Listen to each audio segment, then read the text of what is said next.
Este es el tiempo de la misericordia.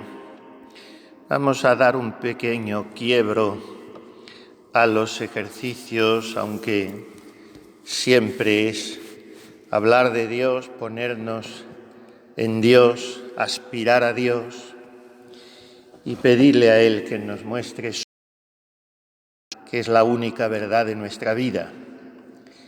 Pero claro, al caer en la Santa Cuaresma, justo en medio, miércoles de ceniza, pues hacemos este pequeño sesgo para introducirnos ya un poco más, como habíamos anunciado en el Magisterio de San Juan de Ávila, que hemos saludado un poquito algunas veces, pero más bien hemos ido de la mano del Santo Padre para que nos enseñara o nos recordara los bienes de la soledad, porque solo es ella la que levanta al alma y la que la libera y la que la pone en la verdad. Y hoy hay que considerar, porque la Iglesia quiere que caminemos a su paso, al ritmo de su liturgia, según la pedagogía de sus enseñanzas y sus tiempos. Y entonces hay que considerar el pecado, su gravedad, el dolor que tiene que producirnos, y todo ello es tanto como decir, hay que sumergirse en el amor y en la gratuidad de la misericordia y en el espíritu de una sincera y recta y coherente y profunda conversión. Porque de todos estos conceptos hablamos, los revolvemos, los manoseamos, los predicamos, unos desde el púlpito, otras desde los tornos o en las consultas de los médicos. Todos hablamos y a veces ya son conceptos un poquito estereotipados y hay que recomenzar el aprendizaje de la necesidad de la conversión y volver a escuchar a Jesús. Pennitemini, convertíos y creed en el Evangelio. En su última visita apostólica, la última, no sé si fue la única, no me acuerdo ahora, de Benedicto XVI a Fátima, tuvo discursos muy interesantes, mucho. Como a todos los suyos se le hizo muy poco caso, también a sus enseñanzas en Fátima, que eran importantes por lo que no decían también, no solo por lo que decían, sino por lo que dejaban entrever del mensaje de Fátima, diciendo que no estaba completo, o sea, el cumplimiento, mejor dicho. Pero ahí tiene una frase el Papa diciendo: la Iglesia hoy necesita reaprender la penitencia, reaprender la penitencia. No pocos estamos muy escandalizados, a mí no me importa ya decirlo, de esta manera absolutamente clamorosa y desmesurada y tan triste de airear todos esos escándalos de los sacerdotes, que son horribles, repugnantes, execrables, pero en todo caso son una minimísima parte de lo que en ese tema se produce en la sociedad civil. Ayer leí una estadística de un obispo muy bueno español diciendo: en España solo hay comprobados 33 casos. Estamos aireando esto como si se tratase de miles. Y vengan congresos, y vengan declaraciones, y venga carnaza a la prensa, y venga. Y sí, pedir perdón está bien, ya se cansa uno de tanto perdón, pero ¿y a Dios? Porque yo no oigo. Vamos a hacer una penitencia masiva eclesial y vamos a hacer que los sacerdotes lloren sus pecados, como decían hoy la lectura, y que los consagrados seamos los que debemos, y que de verdad en nuestra vida, en nuestra predicación, en nuestras costumbres, en nuestro vestido, en todo, supongamos un mentís al mundo, que es enemigo del alma. No, eso no se dice, sino con el pueblo, sí, con el pueblo. ¿Qué se le da al pueblo si no se está con Dios?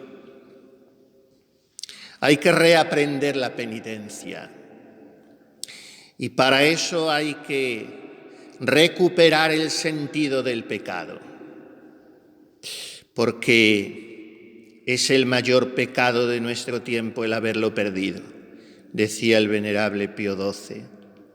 Y se ha perdido el sentido del pecado porque primero se ha perdido el sentido de Dios. No hay fe, sencillamente no hay fe. Muy poca fe.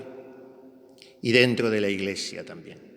Se ha perdido el sentido de adoración, el sentido de mortificación, de austeridad, la belleza de la castidad que ha de ser salvaguardada con todos los medios de siempre, también las penitencias aflictivas, y todo eso ya es de otros tiempos. Pero ¿cómo se puede pensar, más que por una sugestión diabólica, que la enseñanza del Evangelio está sujeta a los tiempos? El que quiera venirse conmigo se niegue a sí mismo, cargue con su cruz y me siga. Y os perseguirán, y bienaventurados cuando lloréis.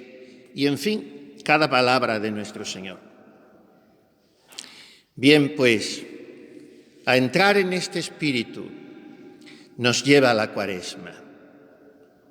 La Iglesia, que es una madre amorosa, solícita y sabia, y que nos conoce a todos y cada uno, nos da su mano para que traspongamos, como ya lo hemos hecho hace un rato, los umbrales de este tiempo santo. La entrada es una señal hecha con ceniza en forma de cruz. La vanidad de la vida, la muerte, la pobreza, la humildad y Jesucristo. Todo eso tiene que brillar en nuestra frente, en nuestra vida, para que vayamos expandiéndole a Él el bonus odor Christi. O sea, decir que no a todo lo que el mundo dice que sí.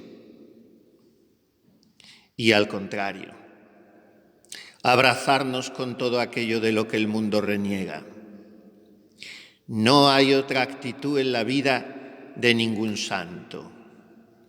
Hoy se han descubierto con una genialidad digna de mejor causa otros caminos, pero no son los caminos de Dios, porque no son los del Evangelio, porque no llevan al Calvario. Y cualquier sendero que no remate en el Gólgota no es el de Jesucristo. Ya podemos nosotros rebozarlo como queramos. Yo he conocido a no pocas, ya quizá no quede ninguna, de las monjitas, las carmelitas, que entonces eran jóvenes, claro, relativamente, que estaban en el Escorial cuando fue allí la Madre Maravillas. Estuvo muy poco tiempo. Creo que no llegó a 15 días, y estudió la situación y comprendió con esa clarividencia de los santos y el sentido práctico que les asiste, porque la sabiduría del Espíritu Santo se traduce en concreciones, no en divagaciones etéreas. Y comprendió que el mal había hecho ya un hondón fuerte en la raíz que había echado en la comunidad, porque claro, luego se escriben las cosas edulcoradas, pero era una división comunitaria y en fin. Y entonces ella entendió que no había más remedio que despoblar el convento para volverlo a poblar otra vez. Y así lo hizo. Desperdigó un poco a la mayoría, o por lo menos a las que interesaban más remover, y llevó menos de las que hubiera querido y las tuvo menos tiempo también del que se hubiera necesitado, porque tuvo enseguida que mandarlas a la Encarnación, pero en fin. Y la cosa es que tuvo allí una temporada pequeña, y el día que se iba, a mí me contaban emocionadas aquellas monjas, que claro, se las conquistó desde el primer momento, como era una santa, y eso que cuando entró por la puerta a arreglar, se volvió a la compañera, que sería la Madre Dolores, la que llevaba, y con lo caritativa que era, y lo mansa, y lo prudente, y lo educada la Madre Maravillas, no se podría contener, y le oirían las otras. Se volvió y les dijo: pero qué feas son estas monjas. Y se quedó un poco horrorizada de aquello, y las pobres se quedarían más horrorizadas todavía de aquel saludo, pero aún así la quisieron mucho, la recibía a todas. La cosa es que el día que se iba se sentó, me contaban ellas, muy emocionadas, en una tajuelita en medio de la pieza de recreación, y tenía así su cachava cogida, ya tenía 70 y tantos años. No era tan mayor, pero parecía muchos más. En el año 64 pues tenía 73 años, pero es como si tuviera hoy 90. La cosa es que con la cachava, y decían, hablaba poco, nada más que nos dijo: hijas mías, miren, yo les voy a dejar pequeña consigna, en fin, testamento. El mundo quiere riqueza. ¡Pum! Daba con la cachava en el entarimado un golpe así, para señalar lo que decía. Nosotras, pobreza. El mundo busca prestigio. Nosotras, el último lugar. El mundo, comodidad. Nosotras, austeridad. El mundo, diversiones y curiosidades. Nosotras, encerramiento, clausura. El mundo, placeres. Nosotras, cruz, mortificación. El mundo, división, guerra. Nosotras, unión, fraternidad, querernos. En fin, es un mentís a todo lo del mundo. Y en eso nos hace entrar la Santa Cuaresma. Entonces esto se puede enfocar desde el planteamiento tan recio, tan definido, tan claro que hace San Ignacio de Loyola con su meditación de las dos banderas, o conmigo o contra mí. Si no recogemos, desparramaremos. Pero cuidado, que me puedo ver debajo de la bandera del mal caudillo por no haber tenido la mínima sagacidad de haber tratado de descubrir sus engaños y artimañas. Entonces, ¿cuál es el punto? Vivir en la verdad, pero no la mía, como dice Machado, el poeta. Tu verdad, no, la verdad. y ven conmigo a buscarla. La tuya guárdatela. Entonces, a veces somos subjetivistas y tenemos la visión de la vida o de mi realidad o de mi situación comunitaria o desde mi prisma. No, los ejercicios son para ponernos en la verdad de Dios, que es la única verdad. Las demás o son mentiras disfrazadas o son chispacitos, centellas de esa hoguera que es Él, que es la verdad. Para esto son los ejercicios, dice San Ignacio, para vencer a sí mismo y ordenar su vida sin determinarse por afección alguna que desordenada sea. O sea, para ponernos en la verdad, en el camino recto, para no cosquear. He aprendido esa palabra, como tantas que estoy aprendiendo, muy simpáticas, al leer al padre Ávila. El padre Ávila era una trompeta del Espíritu Santo, porque hay santos, todos los santos hacen bien y todos los santos enfervorizan, pero lo del Santo Padre, el Santo Maestro Ávila pasa un poco como la Santa Madre. Yo solamente, al menos a mí, cada alma es un alma, ¿no? Pero a mí me pasa con los dos. Es imposible leerlos y no sentir que te pegan fuego por la manera que tienen de decir. Tan espontánea, tan natural, tan verdadera, tan convencida y al mismo tiempo tan elegante, es una elegancia muy desafeitada, es una retórica no académica, es un buen decir no estudiado, sino castizo, popular, pero sin caer en lo populachero o en la vulgaridad. En fin, es una manera de escribir deliciosa. Y las cartas del padre Ávila, pues, no cabe duda, calientan el espíritu. Felipe II mandó que se las llevaran al Escorial, una de las temporadas que se fue porque quería tenerlas allí. Y, en fin, miles de santos han recurrido a ellas y la misma Santa Madre las llegó a conocer.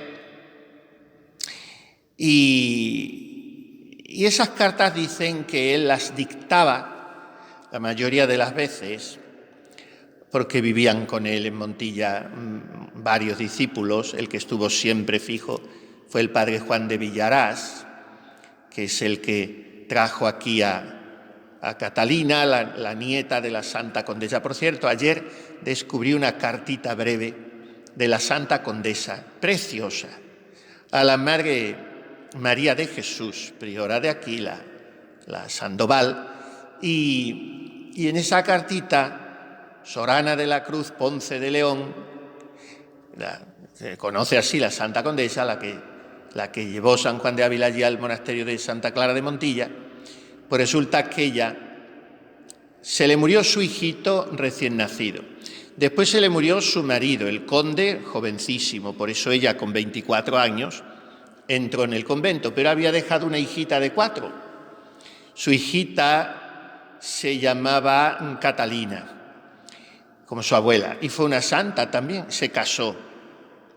Y esa tuvo la niña Catalina, que era nieta de la Santa Condesa. Bueno, pues todos esperaban, como era un ángel, que iba a entrar en el monasterio de Montilla. Y dijo la niña que no, que la Santa Madre la traía para acá. Llamaron a la Santa Abuela, la Santa Condesa. Miren que a ver lo que hacemos para retenerla aquí. Y dijo, yo nada. Si la Madre Teresa la ha menester en Córdoba, que se vaya allí. Total, que se vino y luego se murió la mamá de ella, Catalina, y la propia monjita a los 4 años de entrar aquí se murió. Y entonces la Santa Condesa, que tenía ya 70 años, se murió a los 3 o 4 años, le escribió a la priora de aquí una carta preciosa y le dijo, mire, porque este ángel se haya ido al cielo, yo no voy a dejar de querer mucho a esa casa. y esperen de mí los mismos favores que podría hacerles si ella siguiera viviendo ahí como monja. Bueno, pues a esa chica la trajo aquí el padre Villarás, que era el secretario de San Juan de Ávila, el que vivió con él todo el tiempo. Y luego, además, con las fundadoras, poco después de las fundadoras, vino también la madre Brianda, que fue hermana de doña Sancha Carrillo. Total, que por todos lados este convento tenía que ver con San Juan de Ávila mucho. Y él, claro, no lo conoció porque se fundó 20 años después de morir él, pero sus discípulos, que es impresionante, porque sus discípulos estaban por toda España y aquello fue un movimiento sacerdotal espectacular, pues tuvieron mucho que ver, y sobre todo esas dos monjas. Bueno, pues iba yo a que este Villarás, que era su secretario, vivía con él cerca de 30 años, vivió desde que Ávila vino aquí a Córdoba la primera vez, que venía de Écija. Ya ese Villarás lo conoció, se entusiasmó con él, era otro santito, y vivía con él, y le hacía muchos servicios, y le dictaba las cartas. Y a veces estaban comiendo y le llevaban una carta o una consulta o alguien, un alma de las que él trataba, y el padre Ávila, que era muy circunspecto, seguía comiendo, oían la lectura que tenían, como vivían como religiosos, los 6 o 7 sacerdotes aquellos, tenían su refectorio, oían la lectura, y después se levantaba de la mesa y decía: venga, padre Villarás, venga. Se lo llevaba a su despacho, tome la pluma, y empezaba a hablar, como si fuera una conversación de sobremesa, y le dictaba una de estas cartas, sin haber estudiado, sin haberlo pensado, sin haber hecho un poco de premeditación, nada. Es que parece que se las decía el Espíritu Santo al oído, porque si lees una y te enciende el corazón, lees la siguiente y todavía más, y así sucesivamente. Y otras veces pasaba al revés. Le hacían la consulta con una cierta celeridad, le presentaban una persona que le escribía y le decía: pues necesito mucho que me anime, y le decía al padre Villarás, le contesta vuestra reverencia, y decía él: no sé qué contestar, digamos misa sobre ello, digamos misa y oremos.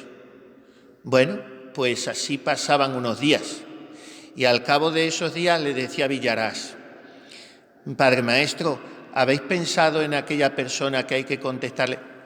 Tranquilo, hay que seguir rezando, siga celebrando misas, yo también, no tengo todavía luz. Y un buen día decía: Padre Villarás, a esa persona, ya me ha dicho nuestro Señor lo que tengo que decir. Y le escribía la carta, se la dictaba. Los santos son una cosa. Bueno, pues vamos a ayudarnos ahora un poquito de una carta que escribió a un señor de estos reinos. No me digan que no es un encabezamiento elegante y de chinchín. A un señor de estos reinos. Y en esa carta, a ese señor, que le da hasta en el cielo de la boca, porque esa gracia tiene Ávila, que te brea de trallazos y tú le besas la mano y los pies, porque te lo dice con mucho cariño, mucha gracia y mucho...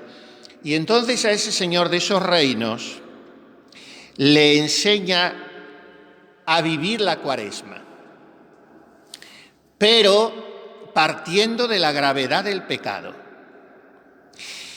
Y se alegra de que el señor, que andaría por ahí, el pobre Balduendo, o atendiendo a sus negocios, en fin, no sabemos, porque no sabemos ni quién era, porque como las cartas se publicaron, algunas ya en vida del propio Ávila, y empezaron a correr porque la gente las guardaba como un tesoro, las copiaban de uno en otro. Hubo un milagro con una copia que estaba haciendo la víspera de irse de Plasencia, porque no era extremeña, pero es como si lo fuera, la capitana de las prioras, la venerable Madre Ana de Jesús Lovera, cuando entra Carmelita en Medina, que me parece que entró, se fue desde Plasencia, y la noche antes estaba copiando una carta con una prima, porque ya se iba al convento y quería tener las cartas del padre. Vamos a copiar otra, vamos a copiar otra. Y estaban copiando y de repente se encontraron una que apareció copiada sola. Pasaban milagros y de todo con las cartas del padre Ávila. Bueno, pues no sabemos quién era este señor porque, como digo, las ediciones se hacían muy pronto y se salvaguardaba la identidad de los destinatarios. Pero el que fuera andaba por ahí y llega la Cuaresma y se vuelve a su casa y se recoge en su casa. Y le dice el padre Ávila que se alegra que haya venido al rincón, que está mejor en el rincón que en la corte. Y le dice,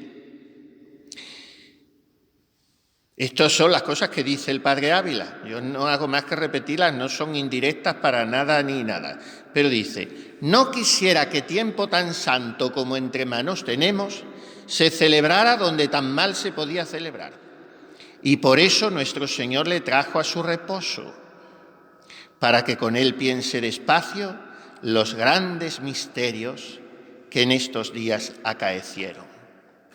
Y entonces le dice, límpiese, porque el Cordero es limpio, es inmaculado, no tiene defecto ni mancha.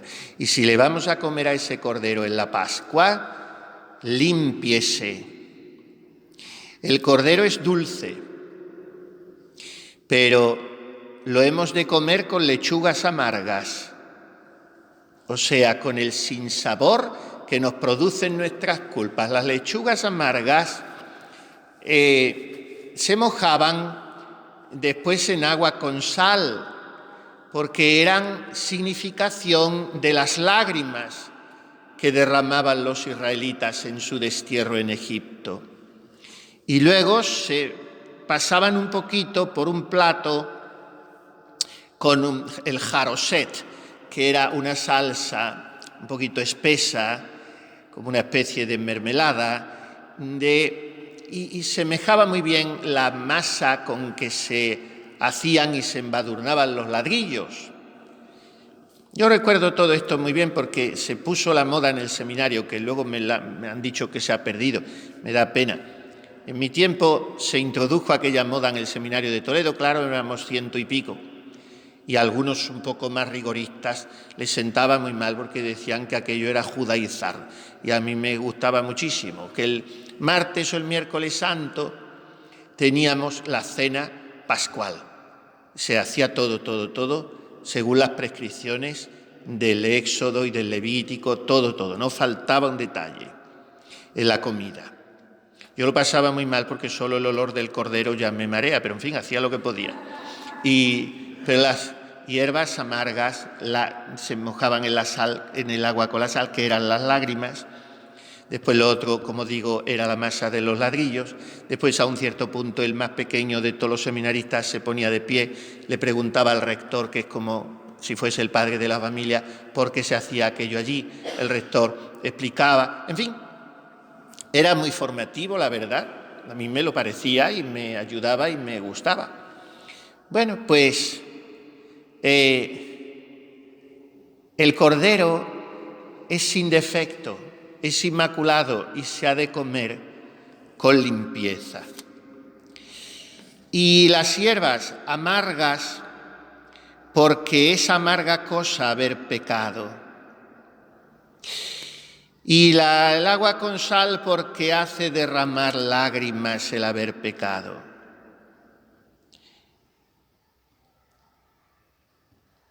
El ofendido es omnipotente. Solo pensar esto es para desgarrar el corazón. ¿Y qué pasa? Que puede haber, frente a la consideración del pecado, una reacción de excesivo temor, lo mismo que Adán y Eva se escondieron. Y el Señor quiere quitarnos ese temor. En la Cuaresma quiere introducirnos en un chapuzón de misericordia, y esto conhorta al alma, diría la Santa Madre, la ensancha. ¿Y cómo quiere quitarnos el Señor ese temor, ese encogimiento, esa pusilanimidad, esa inquietud interior, esa desazón por haber pecado? Porque hay que pensarlo mucho en Cuaresma. He pecado, he ofendido al Señor, eso está perdonado, de acuerdo. Eso está borrado, sí. Por lo menos la culpa, la pena, hay que pagarla en este mundo o en el otro. Pero eso ya está borrado, bien, de acuerdo. Pero el hecho histórico de haber yo ofendido al Señor este día y en aquella hora y en aquella ocasión y con aquella persona y en tal lugar, ese hecho histórico no se borra nunca. He ofendido al Señor y entonces eso me tiene que doler, no angustiar, no abrumar, no provocarme escrúpulos, ni tristezas, ni obsesiones, porque entonces eso es falta de fe, de confianza, pero sí un dolor de amor. Ahora, como el Señor es tan bueno, quiere quitarnos ese temor. ¿Y cómo lo hace? Dice el Padre Ávila, con caricias. El Señor nos quita el temor con caricias para alegrarnos, dándonos a entender que estamos perdonados. Tus pecados son perdonados. Vete en paz. Y entonces se quita del alma, dice Ávila, el temor, pero no el dolor. El dolor, cuando Dios acaricia, cuando Dios consuela, cuando Dios te asegura de su perdón, cuando Dios te hace sentir su amor, el dolor no es solamente que no se quite, es que se acrecienta. ¿Por qué? Porque viendo el pecador la bondad que con él usa el Señor en perdonarle, mereciendo castigo eterno, enciéndese todo en amor el que tanto conoce de ver, y de este mayor amor nace mayor dolor, porque así como la sombra sigue al cuerpo, así el dolor de la ofensa viene del amor del ofendido. Viéndose uno más amado, más ama, y mientras más ama, más le desplace haber ofendido a quien ama. Por eso, aunque sepamos ser perdonados, no debemos dejar de tener dolor. Si dejamos de tener dolor, dice el Padre Ávila, es que estamos muertos al amor, porque la respuesta al amor es la del dolor. Y por tanto lo que se impone es comer lechugas amargas para sentir alguna cosica de sus dolores. Y por eso dice un poco taxativa, perentoriamente, dice él, la Santa Iglesia nos da esta Cuaresma de término para deshacer con penitencia los malos tratos que entre año hemos hecho.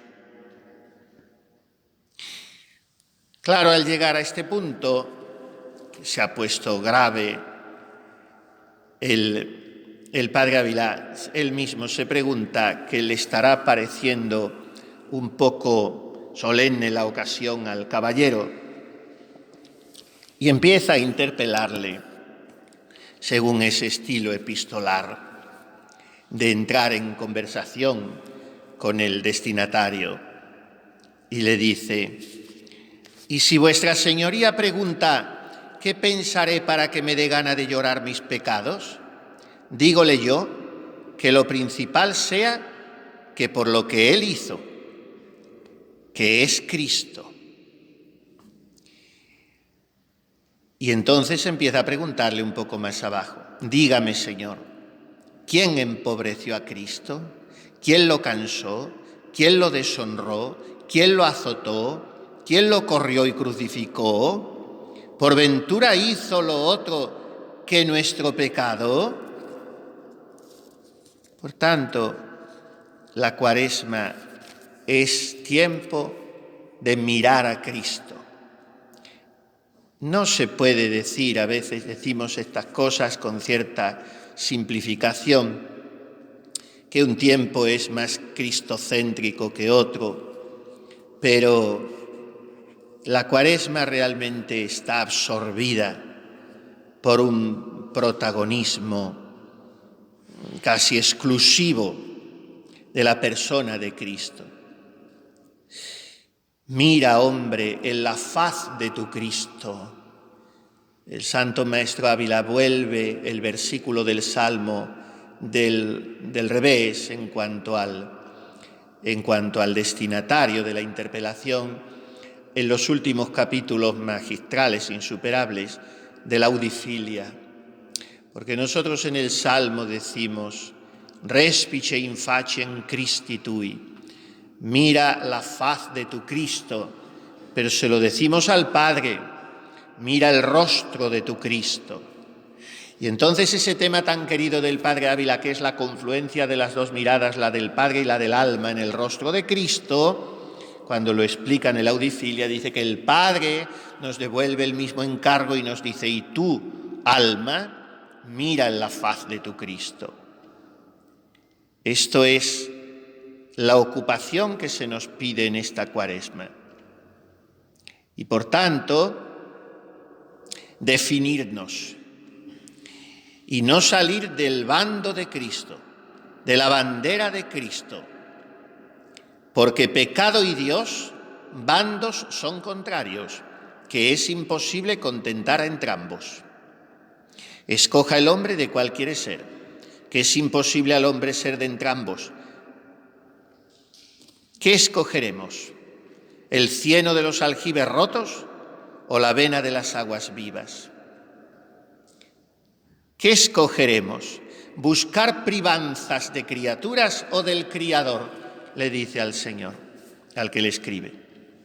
Buscar privanzas de criaturas, es lo que hemos venido diciendo estos días atrás. Buscar asideros, buscar anclajes, buscar seguridades, buscar ramas donde posarme aunque estén quebradas y me caiga, buscarme a mí mismo, o desancillar para buscar a Dios, como decía el Santo Padre, o sea, liberarnos, volar.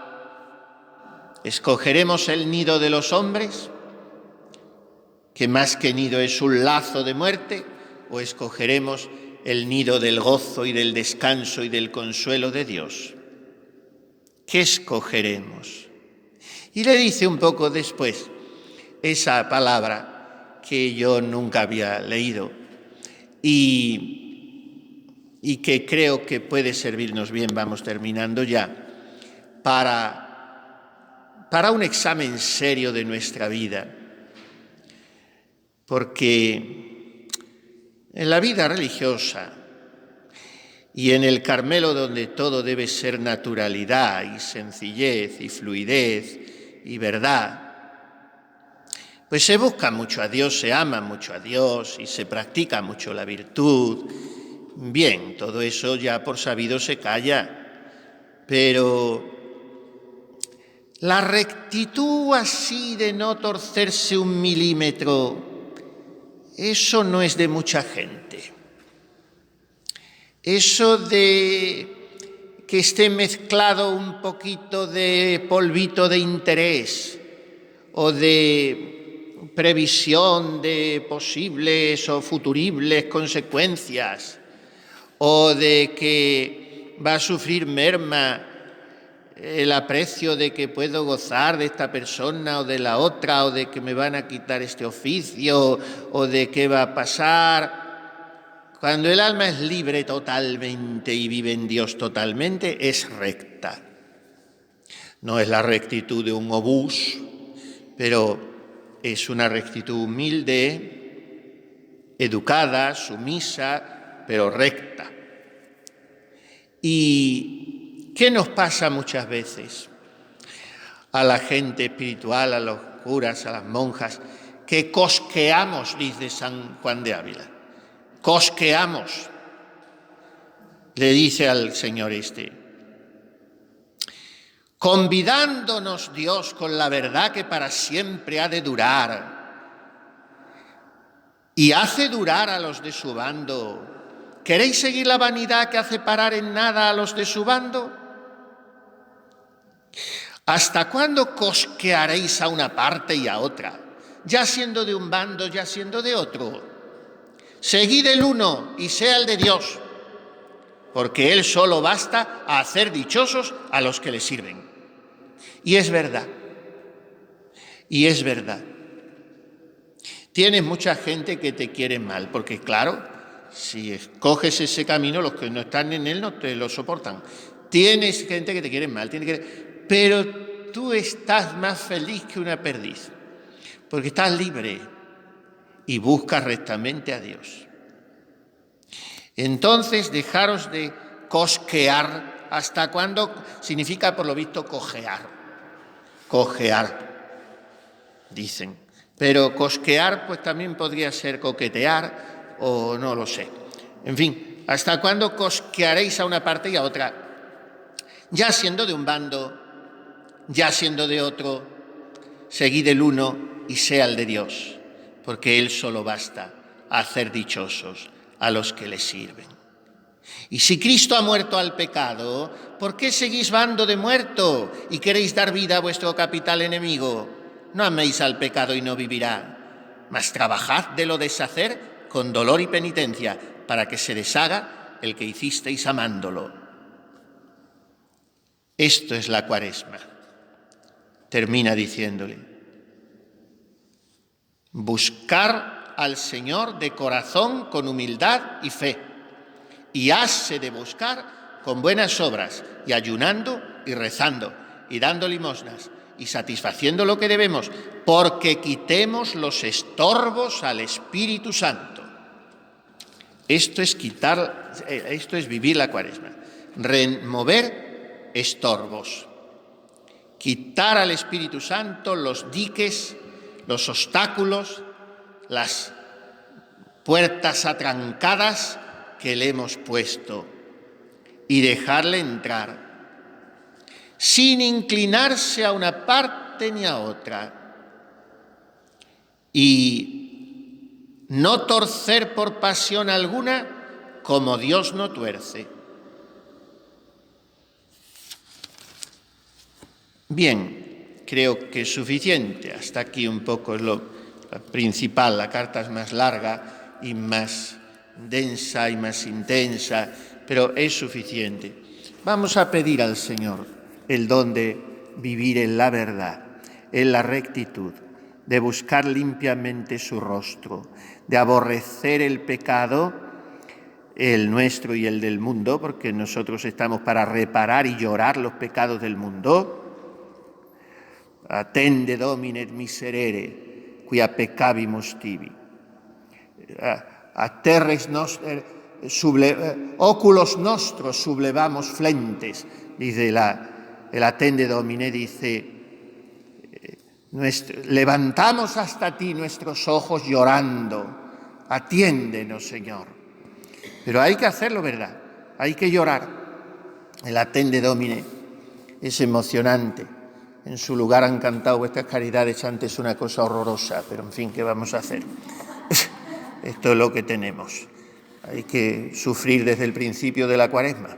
Bueno, pues vamos a pedir que lloremos, si no por fuera, por dentro, que aborrezcamos el pecado y que no queramos cosquear a una parte y a otra, sino que no nos movamos de la bandera de Jesucristo, que es el buen capitán, el de la paz, y que allí nos mantenga la Santísima Virgen, que es refugio de los pecadores.